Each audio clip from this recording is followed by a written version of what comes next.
Hi everyone, I'm Marie Moonflower, and today we're gonna get started in Strange Antiquities. It just came out, I haven't played it at all. Alright, as a thaumaturgist apprentice, there's a lot to learn. Every object must be treated with care, and it is important to identify the harmful from the harmless, the potent from the mild. It was only supposed to be a temporary arrangement when Eli left the shop, Strange Antiquities in my hands. None of us knew that by then the pendulum was already swinging with a terrible certainty that could not be stopped. The ravens were an omen, a circling unkindness of black wings and cheerless cries that seemed even then to signal the start of a rising dread.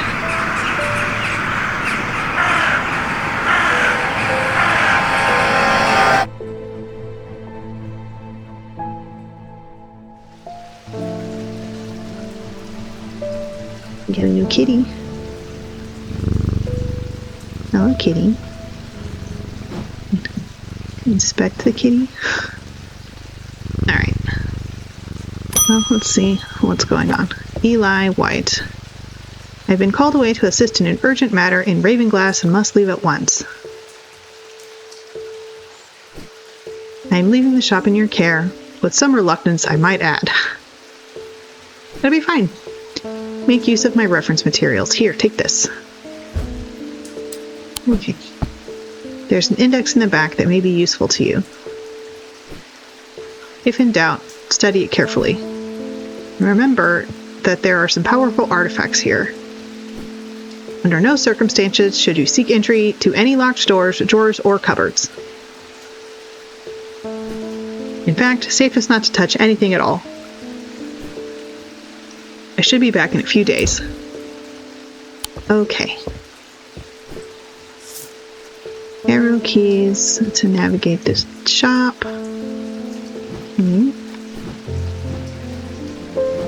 Cool.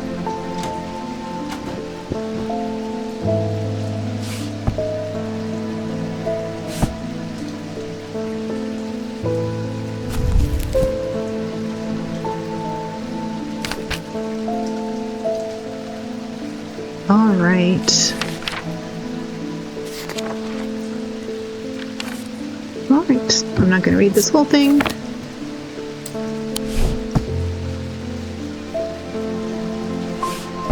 Okay.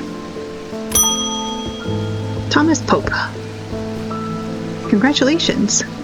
Today is the day you meet the great Thomas Pope. That's me. I'm a man of two loves, fresh mountain air and a little white dog called Hamish. But I reserve some room for laughter among friends and shops with cats in them. Okay. If you'd be so kind, I'm looking for a replacement for my hunter's boon. Hunter's boon. Okay. Alright.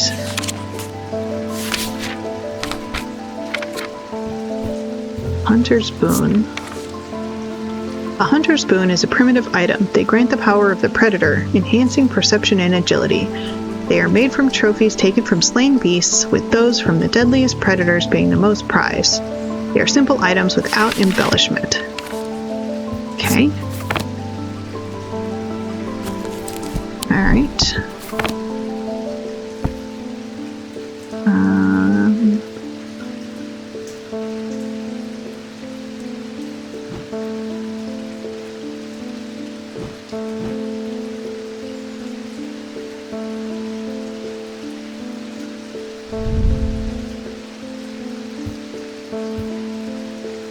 Oh, interesting.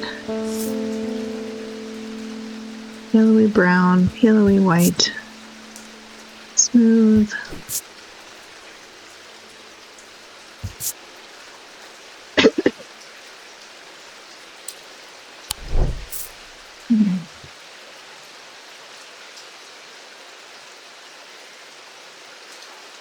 So I feel like it's that or this thing.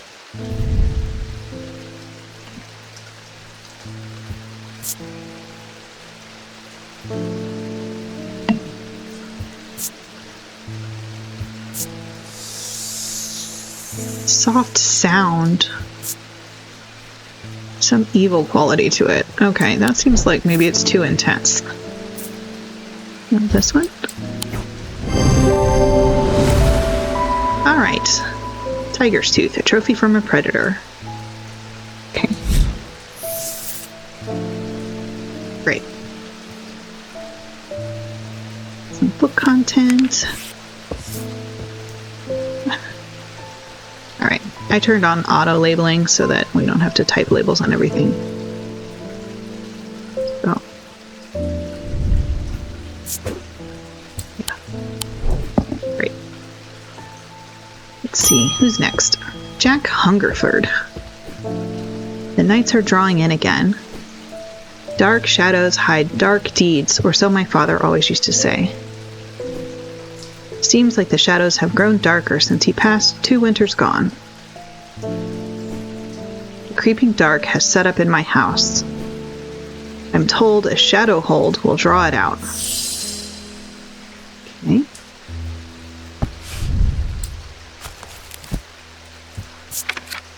Shadow hold.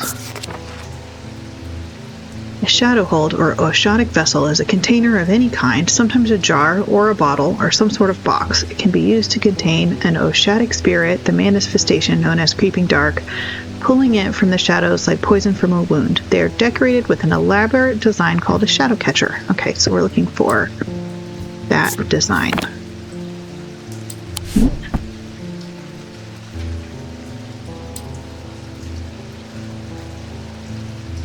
That kind of looks like the design, but is this a vessel? It doesn't look like a vessel. Bronze. Raised detailing.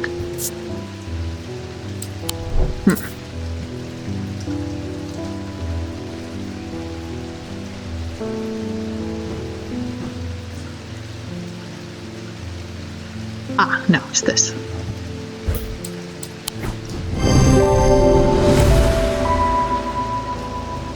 Container of some kind, the design on the bottle. Okay. Sunbond. Save that for later.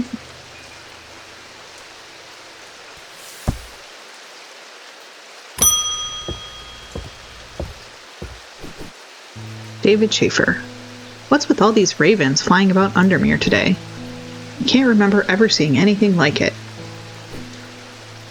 Not a good day to be the sort who believes in dark omens. A letter for you. Okay.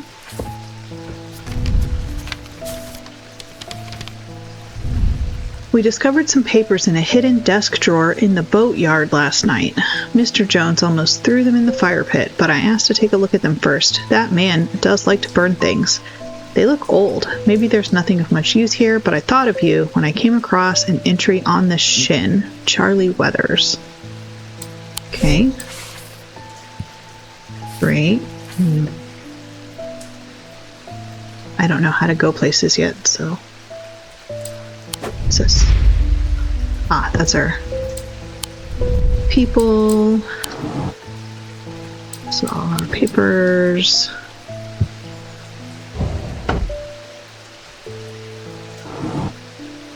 Oh, God. Oh, here's our map. Can I explore yet? Boatyard.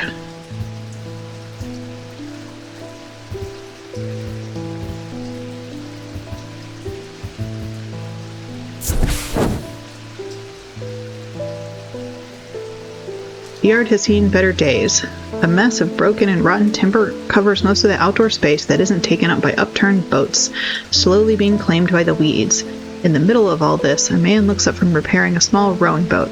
He must be from Strange Antiquities, he says with a smile. He takes me into the dilapidated office where 2 metal buckets collect drips of brown water and a thin window pane rattles with every footstep. He pulls a sheaf of brown papers out of a desk drawer and places them gently in my hands. Got some papers. Apparently, as an afterthought, and somewhat reluctantly, the man gives me something else as I'm leaving. I've no use for it, he says. Don't even know what it's for. Okay. Weird item. I'll just put that over there. Okay, so that's done. Stanley Hume. I want an Ossic ring. Ossic. That's a pleasing word to hold on the tongue.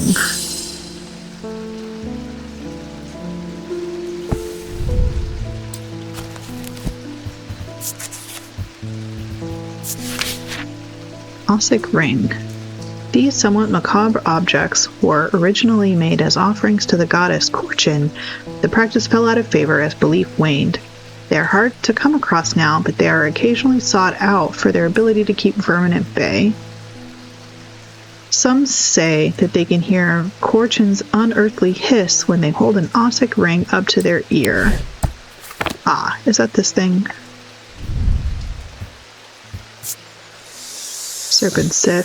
Serpent's hiss, and just bone, ring. There you go.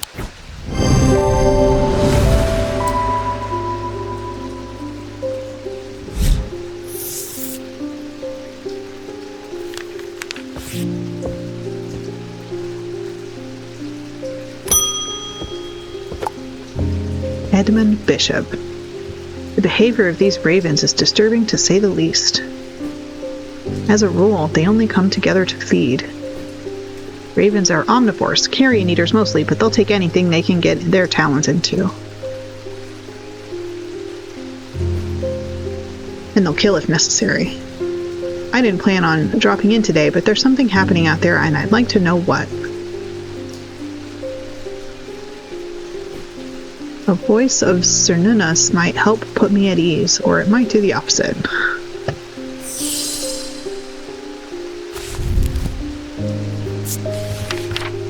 Voice of Cernunnos. The name Voice of Cernunnos is used to refer to any bronze torque that has certain imbued properties. With skill, such an item can be used to read the patterns of nature that are otherwise hidden to us. Cernunnos is a pagan god of the forest and nature, typically depicted as a man with the antlers of a stag and often wearing or holding a torque. Okay.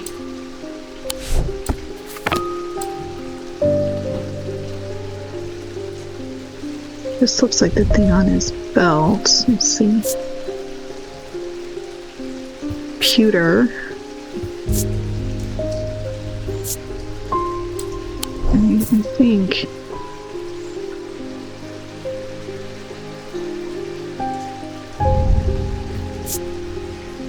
bronze.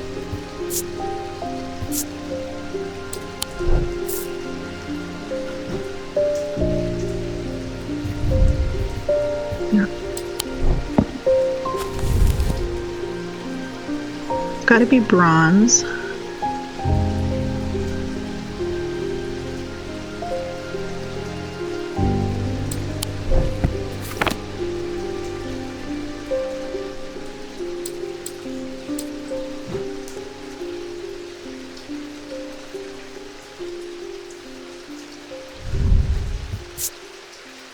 This is also bronze.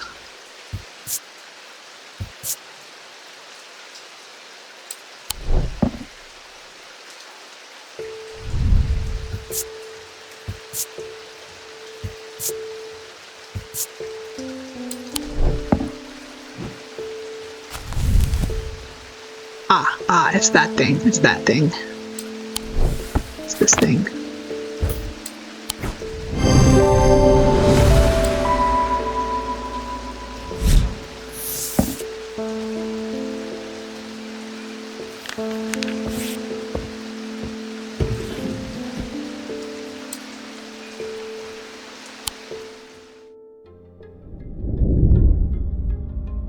The black mare thundered through the icy rain, shining wet in the silver moonlight. Her cloaked rider was exhausted, cold, and soaked to the bone.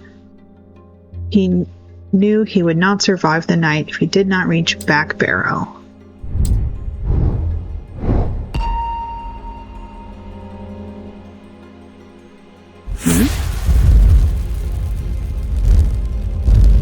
Oh, weird. Okay.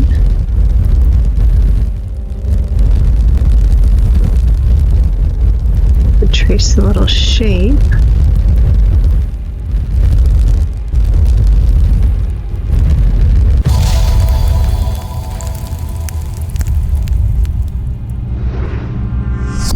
An escaped prisoner ran northwest. He hid me in the first building he came to.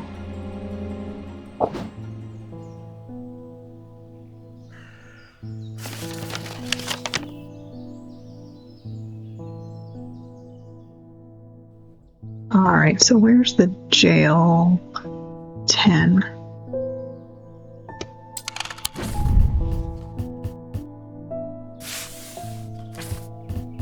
Prisoner ran northwest. He hid me in the first building he came to. Sure.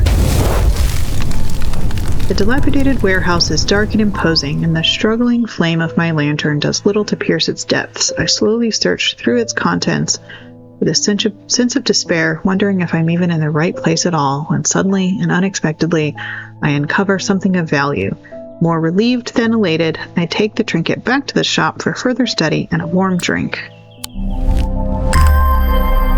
Okay. Yeah, that's fine.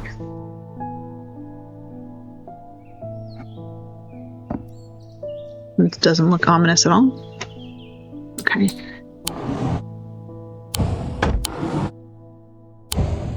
Do we have anything else, anywhere else that we need to go? No, that's not a place to go. I've stored a couple of items in the cellar of the wine merchant next door. Okay. So I'm at 29. So this is probably the wine merchant next door. The proprietor, Mrs. Cranmore, begrudgingly grants me access to the cellar when I explain that I'm from Strange Antiquities next door. Yes, well, take the lot of them out of here, would you? I can't say no to Eli after all he's done for me, but I don't like the thought of those unnaturals in my cellar. Okay. Yep, we'll just stock all of this stuff around here. It's fine. Okay. So that's done.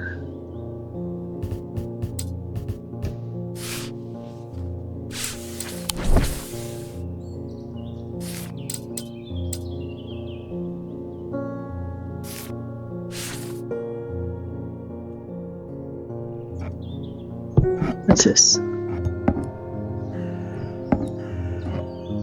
don't know.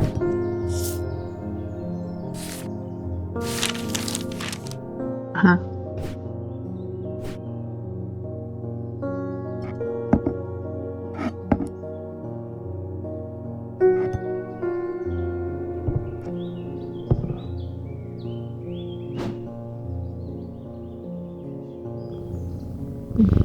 Sure, pet the kitty. Still don't know what the kitty's name is. Verona Green. Ah, well, that's just perfect. Undermere fizzing with fear over these ravens, and the thaumaturge has left his apprentice in charge. Sorry, my dear, that was rude. Pay no attention to me, I'm an old lady who got out of the wrong side of bed. These ravens have got under my skin is all. Please do let Eli know that I was looking for him next time you see him, and pass on my thanks for letting me borrow his copy of Hermetic Symbology.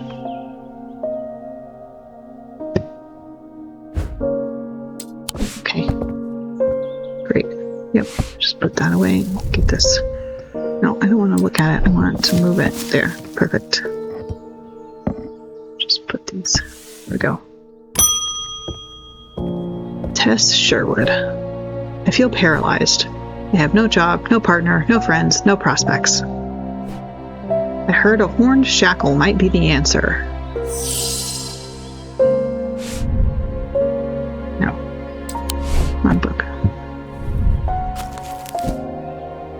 Horned shackle. Horned shackles are used to bring about change in one's life, bestowing the ability to overcome personal demons. In use, the horns are rubbed between one's fingers, causing them to become worn smooth over the years. They can be worn as pendants, but are more commonly totems of some kind. Okay, I think...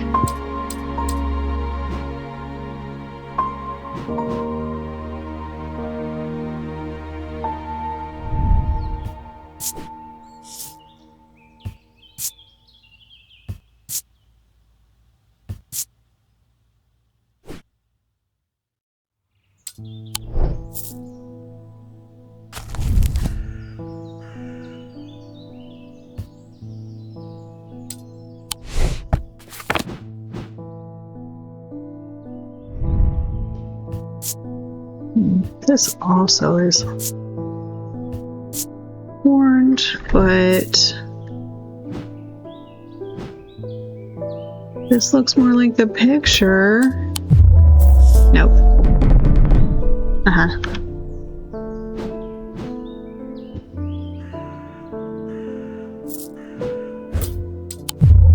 Nope. How much dread do I have? Where's my dread meter? Is this my dread meter? Okay. Oh, maybe it's this thing.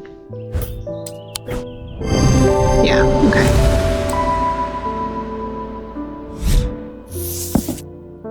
Picture just only had a head.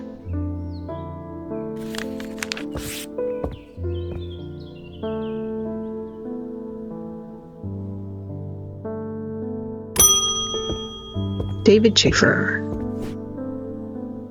At least the weather's looking a little better out there today. Letter. Good day. You might be interested to hear that my plow overturned a strange-looking object yesterday. Come to the farm and it's yours. For the right price, of course. Kind regards, John Royston. Come to the farm. Farm.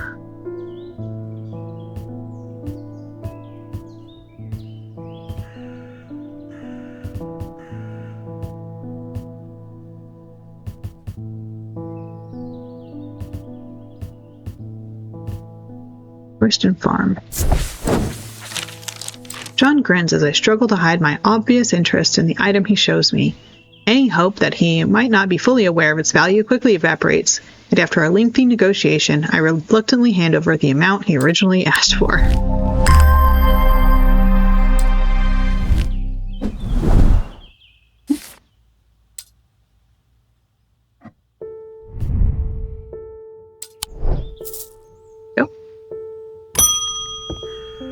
Julia Braddock. Ah, Jupiter, we meet again. Our paths crossed late last night on Prince Street. We shared a moment before he slunk off into the dark, on important business, no doubt. Wonder if you can help me. I'm visiting my grandmother later, and I wanted to bring her something. She lives all alone on the edge of town out on Clanbrook Road, and I don't always manage to get out there as often as I'd like. I thought maybe a moon heart would bring her some comfort.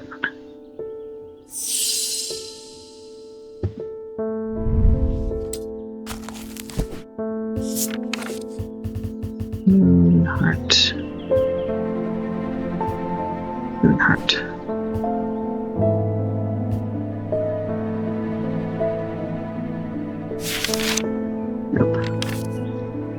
Feel like...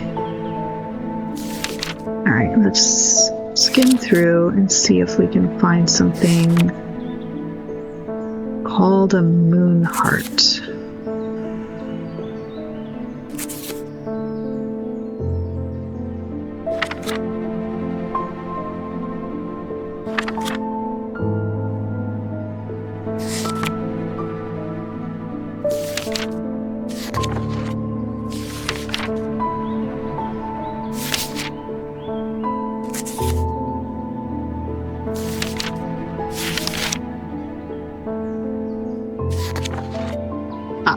Selenic totem. These carved totems, more commonly known as moon hearts, can be imbued with a sentiment or feeling such as love or joy, then held tightly to recall the same feeling. They sometimes feature crescent shapes associated with both the Selenic and Noctic disciplines. Indeed, the form of the item itself will often have a connection to either the moon or the night. Okay. Comfort. Something comforting. That's moon-shaped.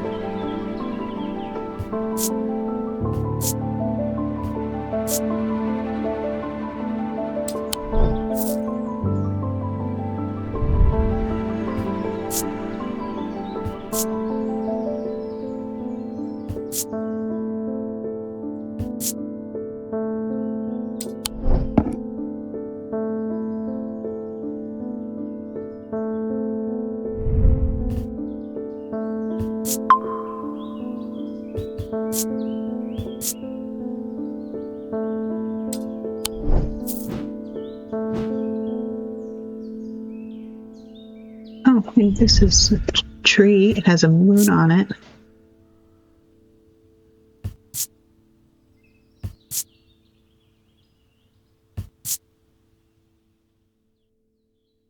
I don't know.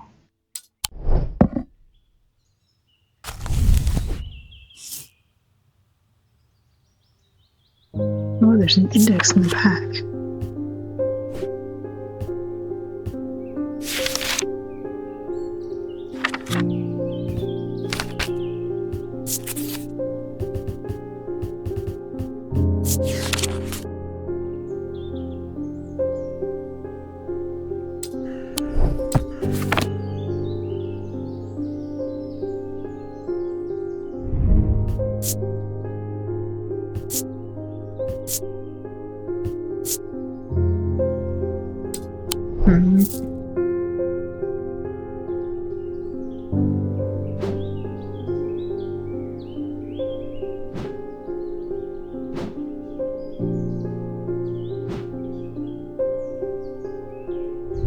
This warm, loving emotion. I think it's this.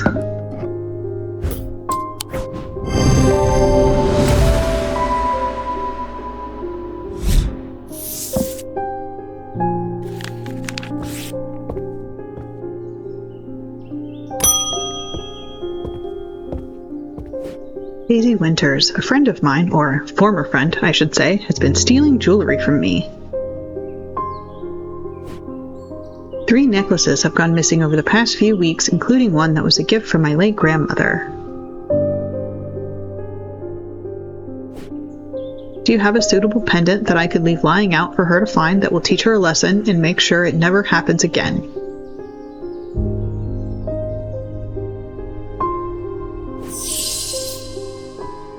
Binding seed or Leah. Okay. Let's see what my options are. Binding seed. These items are made of 2 distinct materials representing the Mintic and the Wixic, the mind and the body. The winding path, the mind, is described by a spiral encompassing the body, the seed. The binding seed is a form of punishment that amplifies feelings of guilt and shame. Okay. Dia. Worn about the neck to place them closer to the heart, these innocent-looking items instill a sense of fear and paranoia. They can be difficult to remove. Zias are made of any single material except wood or clay. They typically have no symbol or other writings on their surface. The binding seed seems a little kinder. We'll try to be kind. We'll probably be punished for being kind, but... Alright, so... we need a spiral encompassing of the body.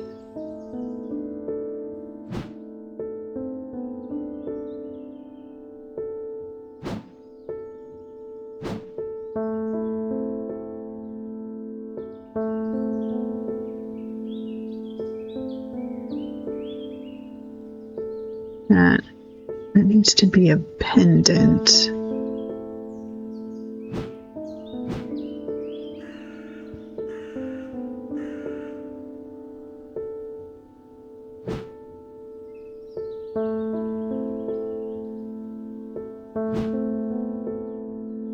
This, maybe?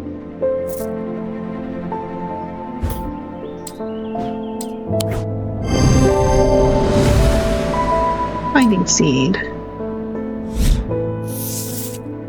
Okay.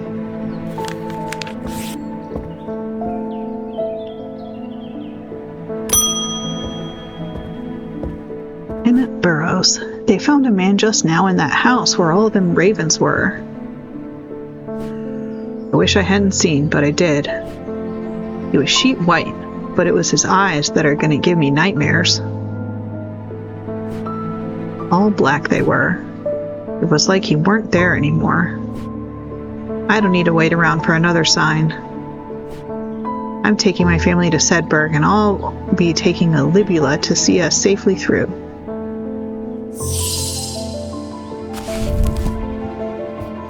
Alright, Libya. Libuli are purported to offer reassurance in times of upheaval and change, but they are not held in high regard by most scholars of the occult. That being said, an imbuement of wisdom shows that a libula is not merely decorative. There is power in symbology, as the old thaumaturges knew well. I don't know.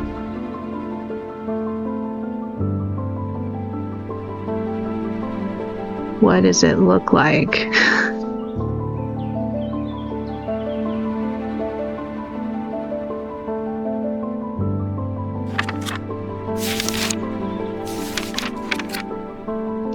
What do we got here? Triangle, circle, some swirly-doos.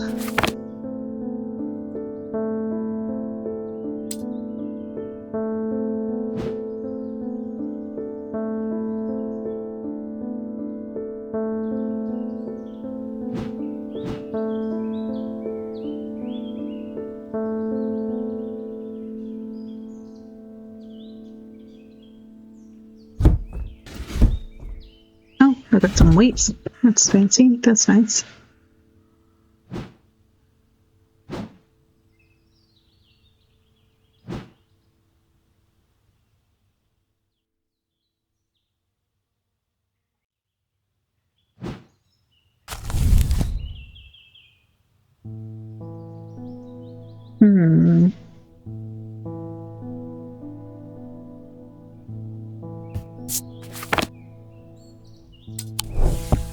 What's in here?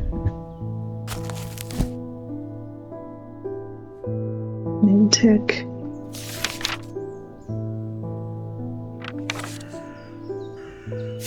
Oh, that one's wisdom. It says something about wisdom. Wisdom. Okay. This. Yeah, okay. All right.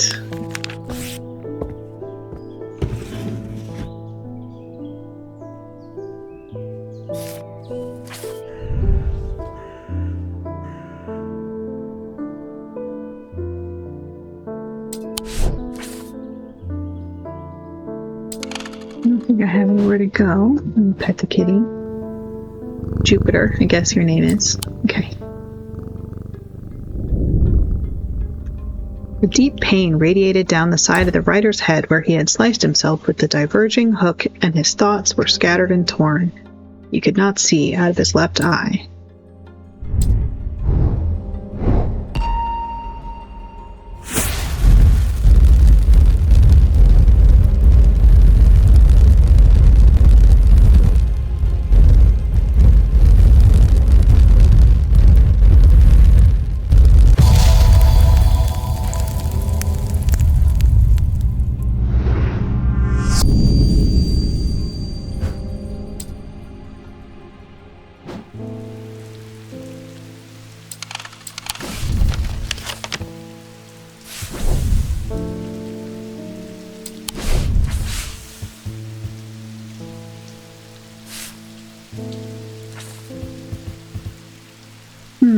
Okay, let's see.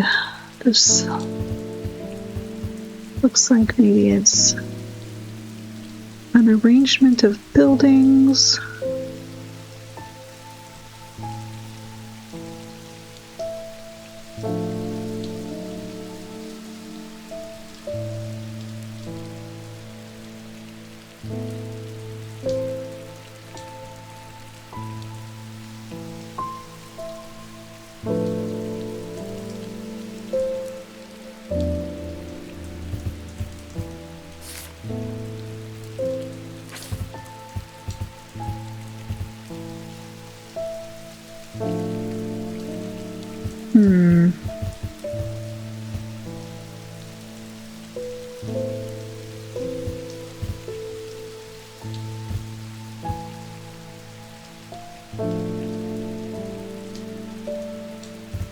Here.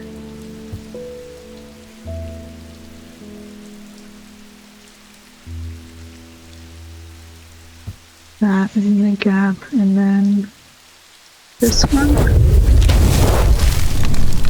There is a narrow gap between the two houses, and I spy a small wooden chest wedged firmly inside. Slowly, I manage to work it loose, and when it finally comes free, it shoots out onto the hard ground and snaps open, revealing its long-hidden treasures.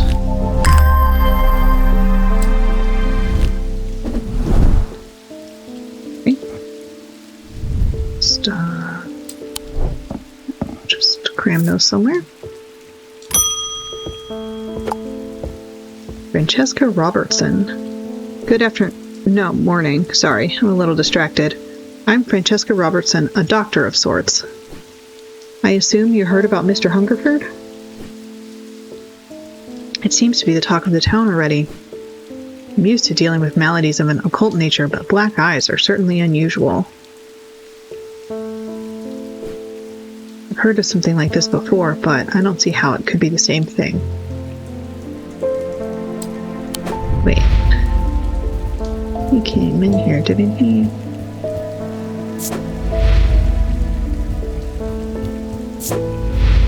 Guess he doesn't get a card.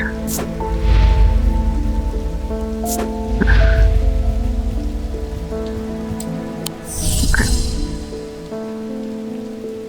Either way, I'm hopeful an evocant will have some effect. Definitely saw that in the book. These stone items weigh the same as a man's heart, according to popular myth. The truth is a little less dramatic, but the weight of these items is nevertheless important and should not stray more than a hair from precisely 1 pound. They are placed on the chest of those in a coma to draw them out. Stone thing that weighs a pound. Okay. I really want to maybe start with this thing. No, I don't want to. Ah! Stop.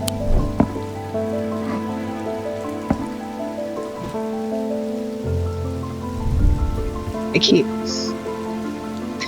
keep bumping my mouse against my laptop stand, and then it right clicks for me, and I don't want to. Okay, that's a pound. That's fine. What about this stone thing? Too heavy.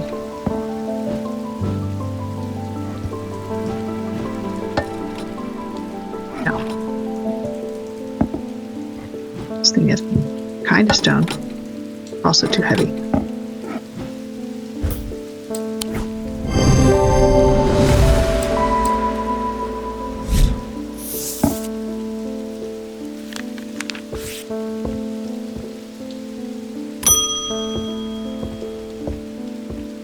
Parker.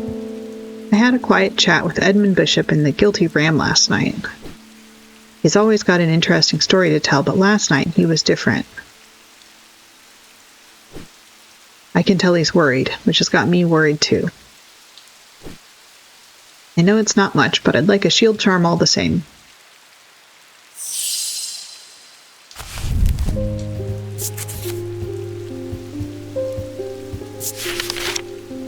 Generic charms of protection have little to offer the skilled thaumaturge, but can have some small effect. An Oshotic spirit or a wandering shroud will not abide them, for example. Such charms make use of the art of symbology, an ancient and some would say primitive component of thaumaturgy. They can be made from a variety of materials, though rarely precious metals. Okay, so we want symbol of protection of some kind.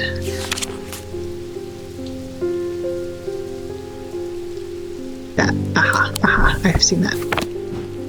It's this thing.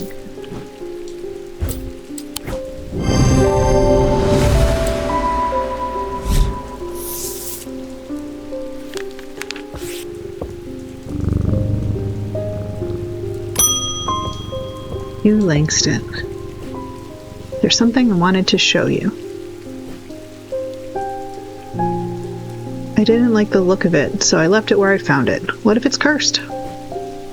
It was hanging behind an old shed, all overgrown with ivy. Let me draw a quick map for you. There.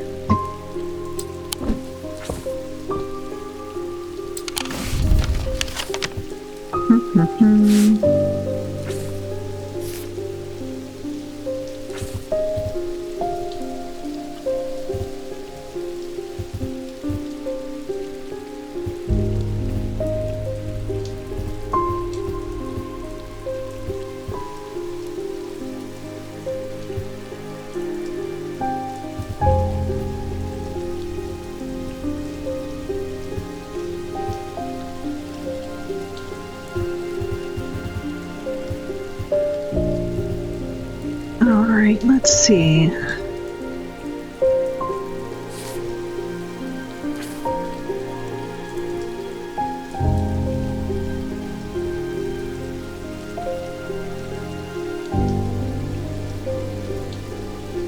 I don't know how good of an artist this guy is.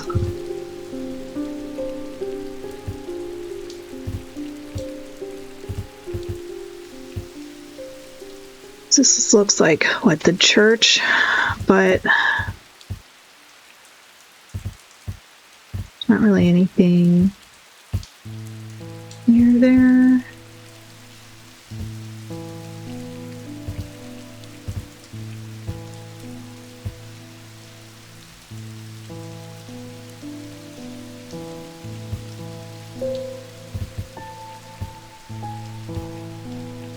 This is also a church.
Yeah, I think it's here. There's a lake and there's a little building here. Yeah. Okay. The shed is actually a wooden summer house that looks out over the pond, but it's clear that it hasn't been used in some time. Thick brambles claw their way up and over one side of the structure, and ivy covers the rest in a mottled green cloak. I find what I'm looking for to the rear. Parts of the ivy have been torn away recently, revealing an amulet hanging from a rusted nail. Something else catches my eye as I reach for it, and I notice that there is another pendant hanging next to it, almost completely hidden by the ivy. Okay.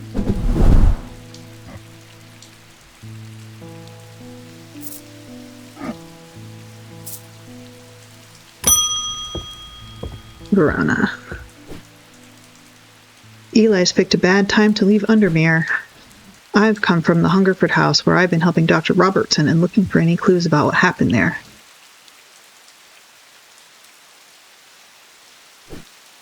There wasn't much to go on.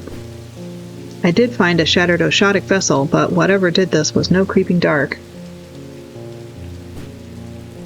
There was a strange black stain on the flagstone floor that I didn't like the look of. And the ravens, very unusual, but at least they seem to have dispersed. I don't know what to make of it.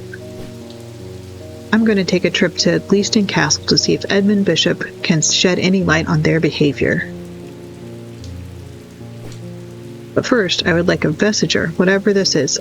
We don't want it spreading.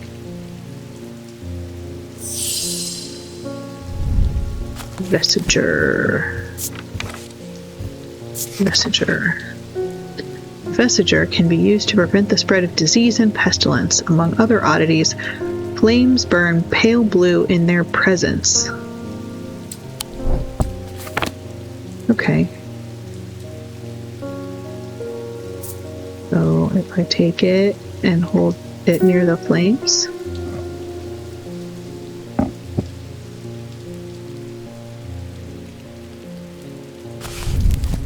I feel like I can't prevent disease and pestilence.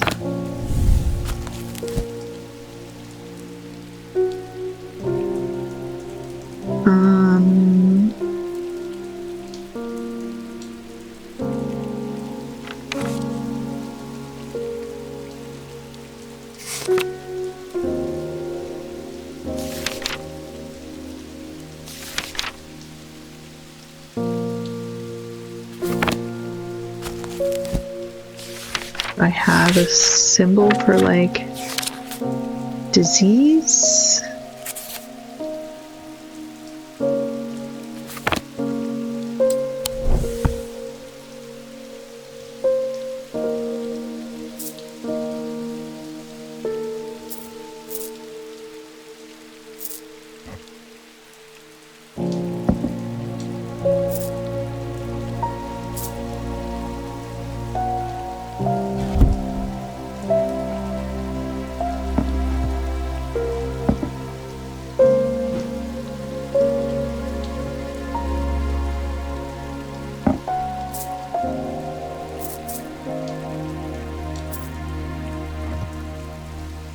Ooh. That does something.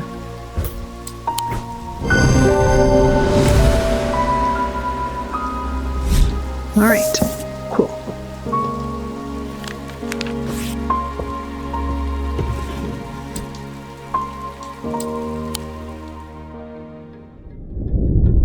Two days earlier, the writer and his fellow adventurer were deep underground, exploring the tunnels below the Kirkhead Tower when they made a discovery. Their elation at their find would soon turn to horror.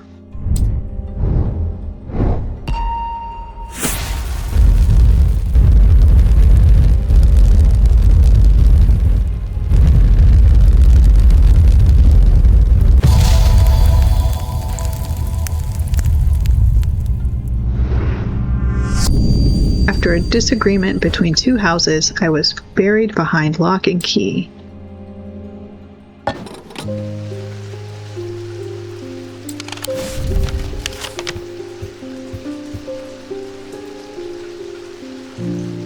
Seven is lock house.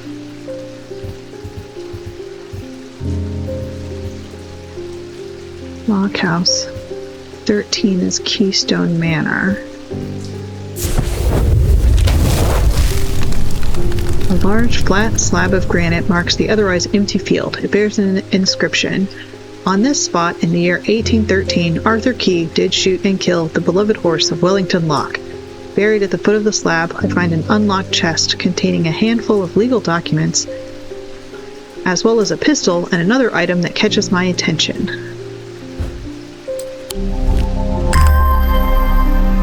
Oh, okay.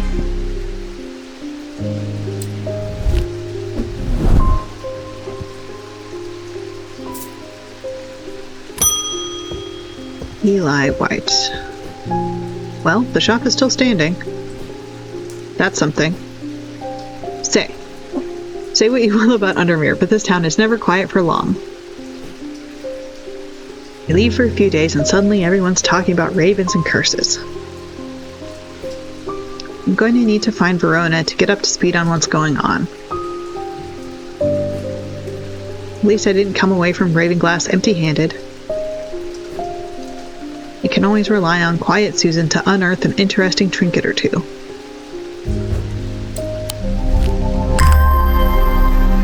Okay. You gonna tell me what they are, buddy? Nope. Alright. I just put it on the shelf. I'm sure it's fine.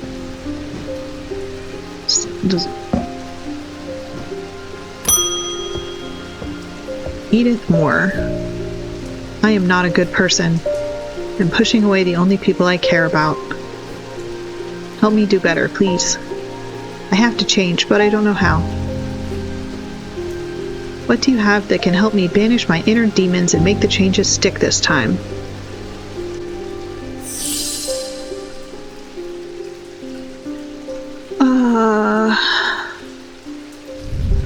I mean, that reminds me of the Horned Shackle.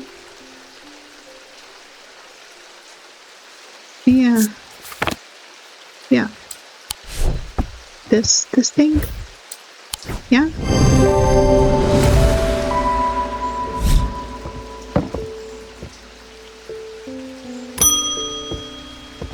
Francesca Robertson.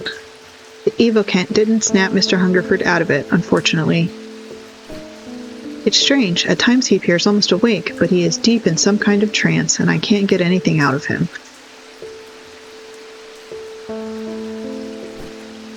He seems to be searching for something. I'm beginning to suspect this is beyond my skill set, but I'm not willing to give up so easily. I know it's a bad idea, but I'm going to need a sleep vessel to get me through this week.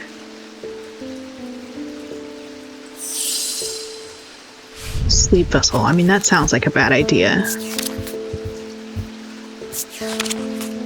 Sleep vessel. The 6 points of a sleep vessel are said to represent the 6 thaumic disciplines: Selenic, Draidic, Noctic, Diurnic, Wictic, and Mentic. They help people to stay awake beyond any natural limits by storing their fatigue. Over time and repeated use, they become more and more difficult to handle, as though the undreamed nightmares within are beginning to seep out. Yeah.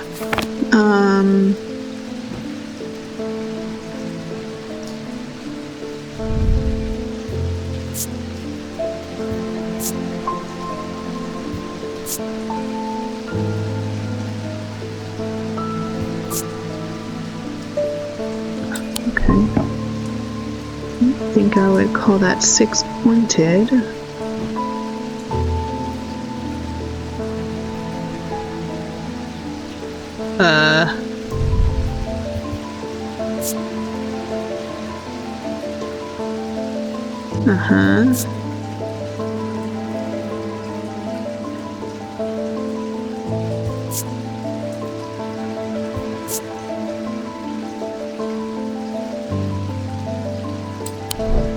I really feel like this is it. I don't like it. Nope. Okay. Well, good. Maybe it could be worse. A sleep vessel. Sleep vessel.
Untold fears inside.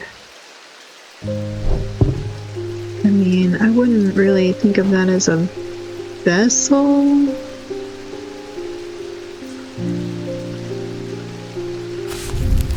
Oh, actually, what is this?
Closer inspection reveals the darkness inside.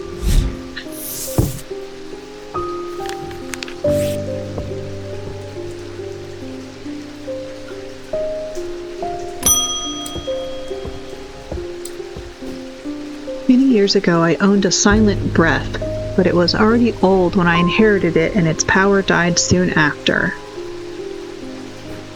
It's about time I replaced it.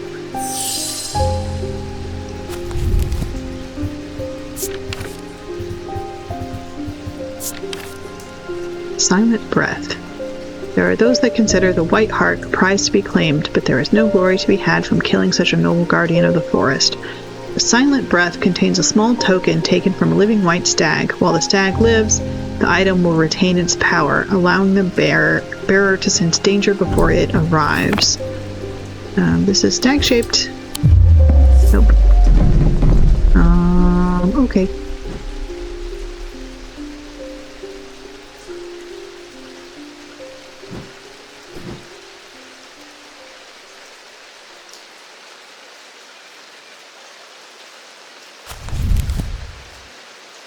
Living white stag.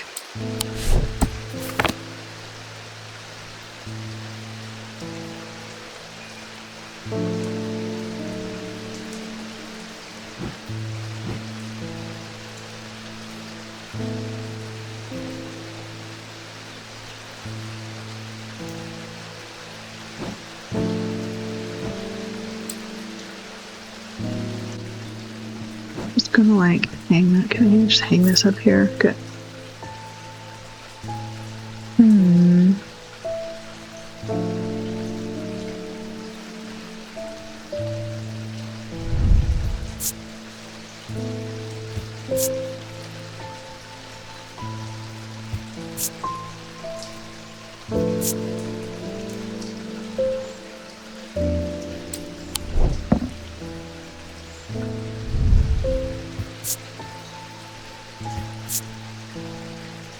Papery. It's a strong odor, and when I shake it, it rattles.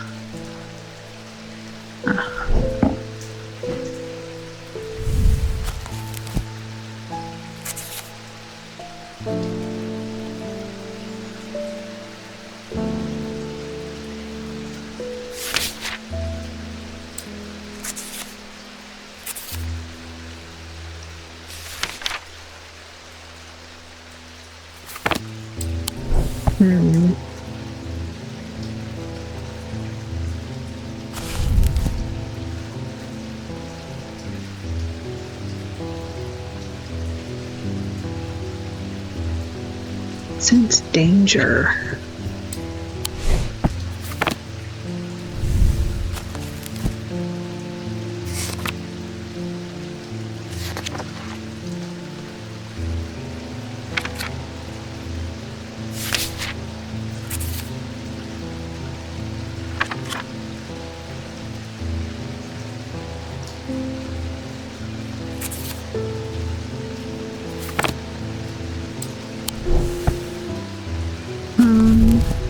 Let's check the enter silent breath.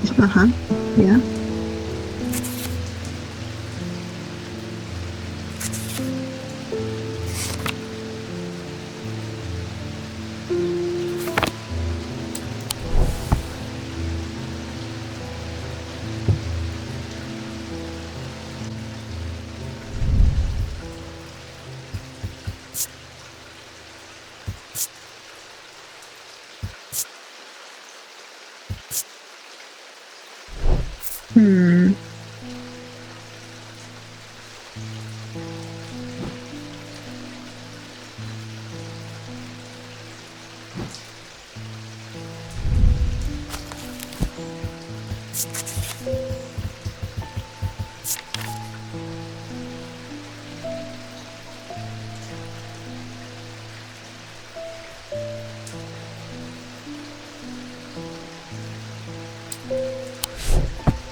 Sounds are muffled.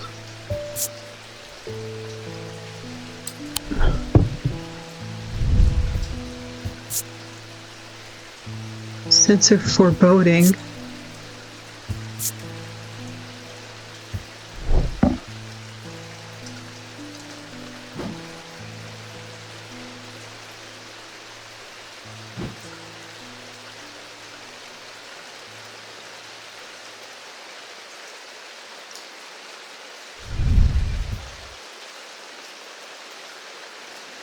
Huh.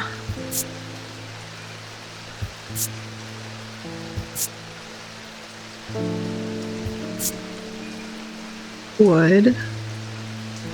Okay, so it's not made of an antler.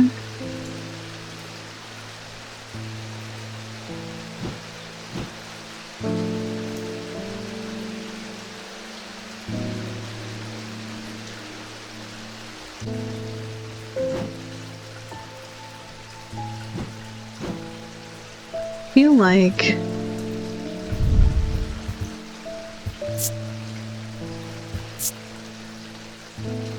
I was expecting it to smell worse than it does.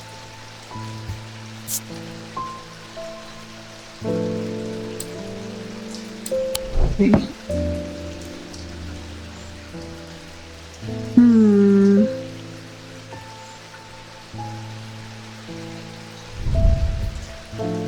Slate with gemstones. Nope.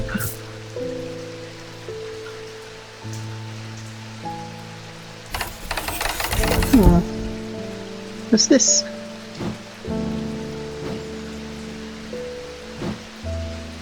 Oh, I need to put a thing in it.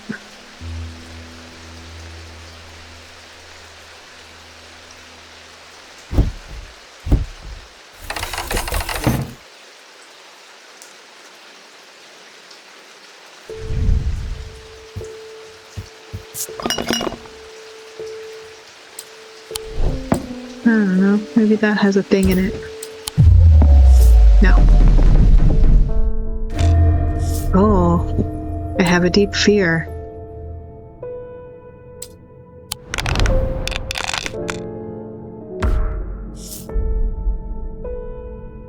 Pick a segment of the seal and bank the dice to break it.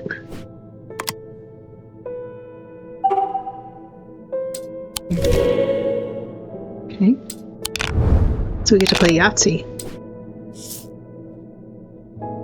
Pick a die to lock and unlock it. Would I want to do that? I don't know why I would want to do that.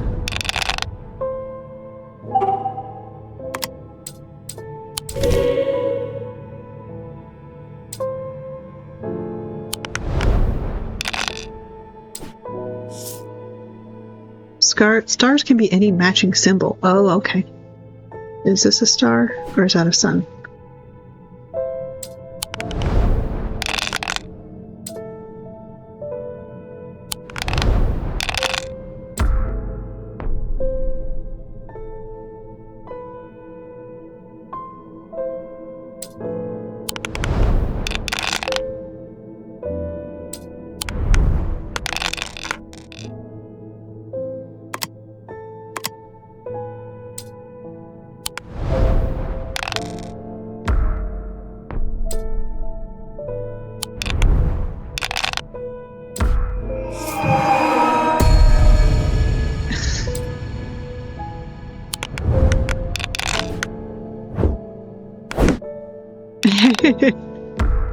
Was that helpful? I don't know if that was helpful.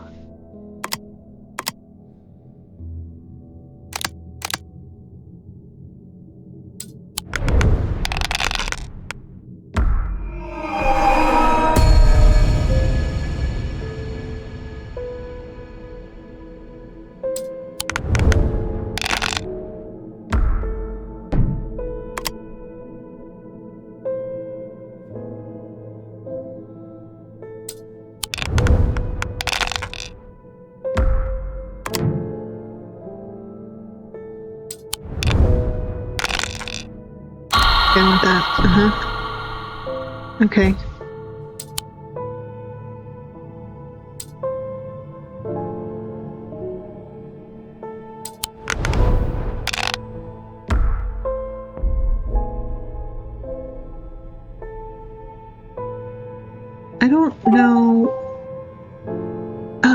those stars can be any... Okay. What am I doing? I need to make those. I thought it was like stars on the dice were like wild card, but no, it's just you need 2 of something. Yeah, I got it.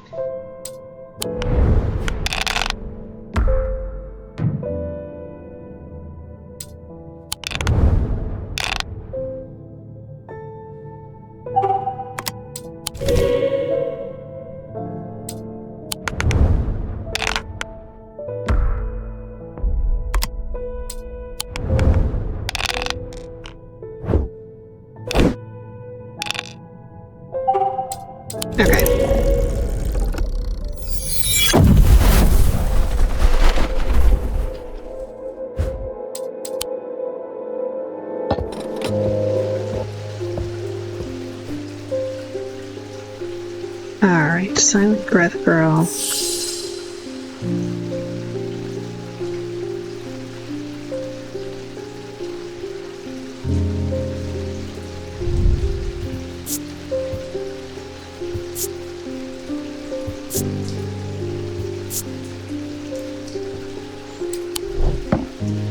I really don't know.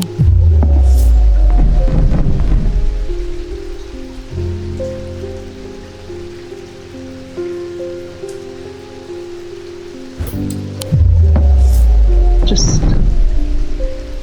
guess some stuff. I don't know.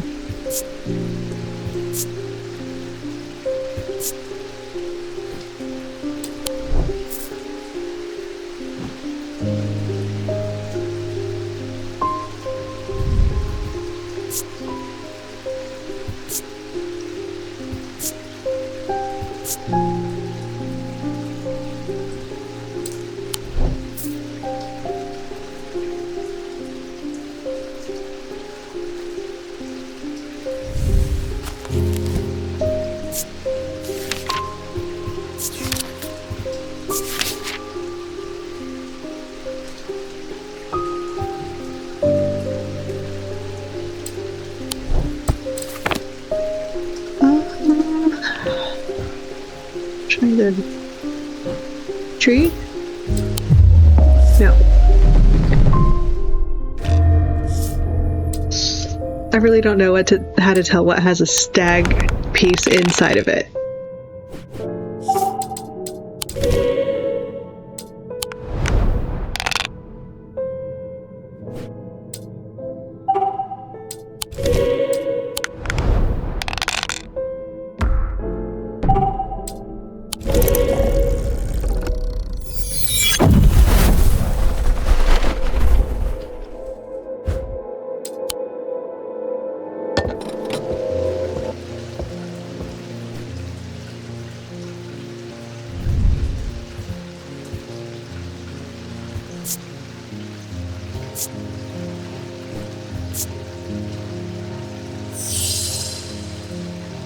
Seems to make the hair stand up on the back of... I mean, that's like a sense of danger thing. I don't know what's in there. Okay. A white hair. That's a white hair.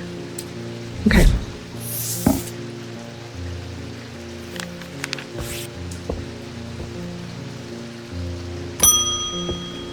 Rufus Shelley. I've always wanted to try a Daedalus link.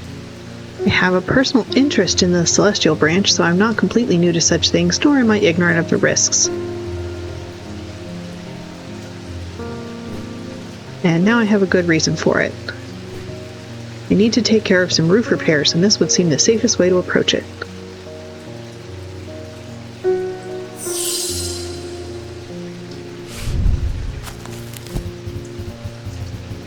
Daedalus link.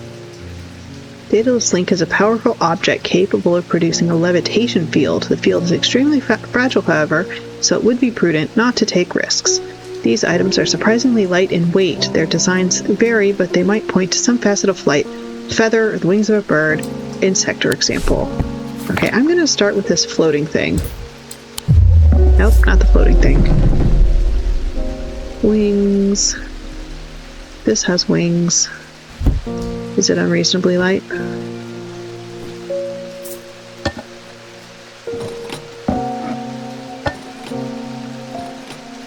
Maybe.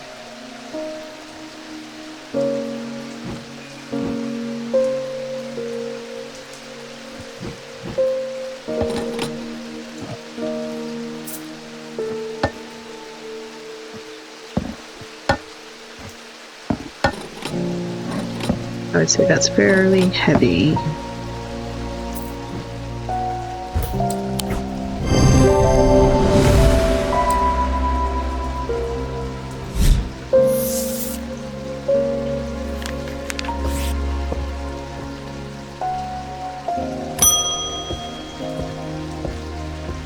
Edmund Bishop. The Ravens are back, I see.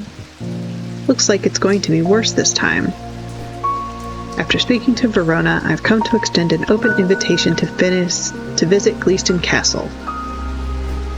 My family has lived there for generations, and I know there are artifacts that would be of use to you gathering dust in hidden corners.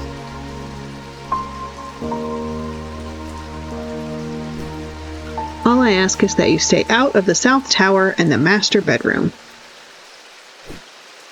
Run anything you find by me first, of course. Okay.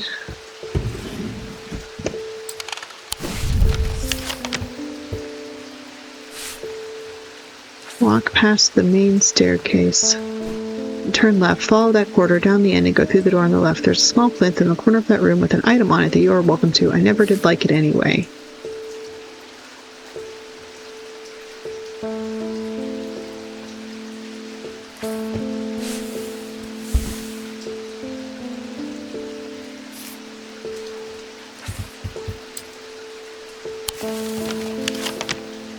Gleaston Castle.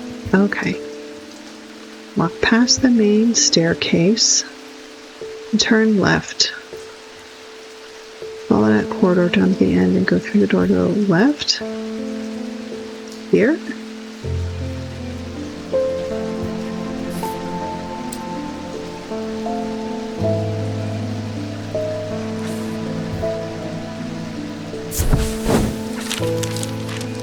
No. Okay.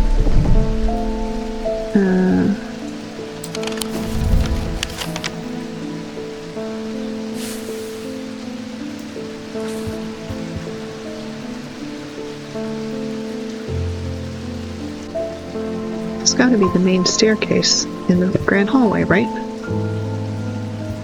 Maybe follow this corridor down to the end. Here. Alright. So we made two lefts. The plinth is not hard to spot in the corner of the room next to a small writing desk. A glass jar houses the object mentioned in Edmund's note. As I gather the item and turn to leave, my eye is drawn to a green book on the desk. The author's name is of particular interest. I pick it up and find Edmund on my way out, who encourages me to take it with me. I try to insist on paying for it at least, but he won't entertain the idea. Okay.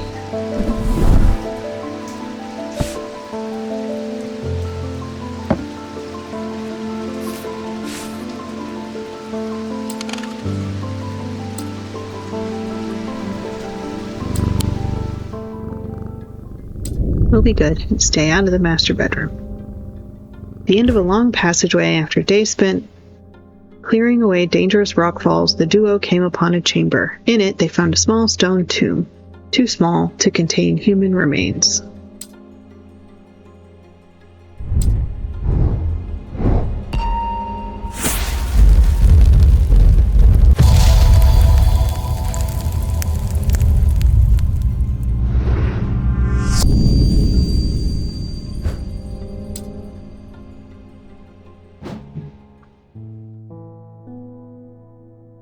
Right. I think we'll take a break here, and then next time we'll pick up with this little doodad here and figure out